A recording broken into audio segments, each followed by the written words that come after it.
4.5 মাস পার করেছে বাংলাদেশের অন্তর্বর্তী সরকার। এখনো পর্যন্ত দেশের আইন শৃঙ্খলা পরিস্থিতি প্রত্যাশিত উন্নতি হয়নি।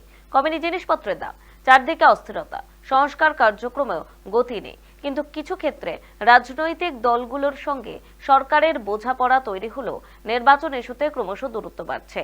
এসবে যখন জর্জরিত বাংলাদেশের অন্তর্বর্তী সরকার, তখনই ভোটের হাওয়ার ন্যূনতম বয়স নিয়ে মন্তব্য করলেন বাংলাদেশের অন্তর্বর্তী সরকারের প্রধান উপদেষ্টা মোহাম্মদ ইউনূস। বললেন, ভোটারদের ন্যূনতম বয়স 17 বছর হওয়া উচিত। প্রধান উপদেষ্টা মোহাম্মদ ইউনূসের মতে তরুণরা সংখ্যায় বেশি, দেশের ভবিষ্যৎ নিয়ে তারা আগ্রহী। নির্বাচন সংস্কার কমিশন নিশ্চয়ই এরকম একটা বয়স সুপারিশ করবে। সেই বয়স আমার পছন্দ হতেও পারে, নাও হতে পারে। ধরুন, আমি তরুণদের তাড়াতাড়ি ভোটার করার পক্ষে। যে যত তরুণ, পরিবর্তনের প্রতি তার আগ্রহ তত বেশি। এই হলো আমার যুক্তি। তারুণ্য তাকে শক্তি যোগায়। তথ্য প্রযুক্তির সঙ্গে তার গভীর সখ্যতা তাকে এই শক্তি যোগায়। তরুণরা সংখ্যায়ও বেশি।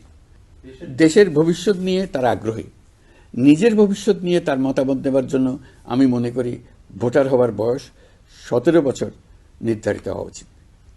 নির্বাচন সংস্কার কমিশন কি সুপারিশ করবেন তা আমার জানা নেই, কিন্তু দেশের বেশিরভাগ মানুষ যদি কমিশনের সুপারিশ করা বয়স পছন্দ করে, ঐকমত্যে পৌঁছার জন্য আমি তা মেনে নেব। সবকটা কমিশন মিলে আমাদের সামনে বহু সুপারিশ তুলে ধরবে। আমরা এখন এমন পর্যায়ে পৌঁছেছি যে যাই মতামত হোক না কেন, আমরা দ্রুত একটা ঐকমত্য প্রতিষ্ঠিত করে সংস্কারের কাজগুলো করে ফেলতে চাই। নির্বাচনের পথে যেন এগিয়ে যেতে পারি, সেই ব্যবস্থা করতে চাই।